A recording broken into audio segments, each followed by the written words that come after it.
Subscribe to our channel by clicking the subscribe button. Click the bell button and enjoy the latest uploads from our channel. Question number 3. What are the two elements whose properties were predicted on the basis of their positions in Mendeleev periodic table?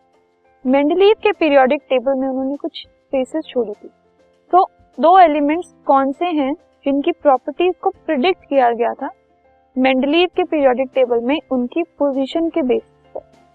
तो वो दो elements whose properties were predicted on the basis of their positions in Mendeleev's periodic table are gallium and cadmium. इन दो elements की जो properties हैं वो पहले से प्रिडिक्ट कर ली गई थी according to their position in the Mendeleev's periodic table.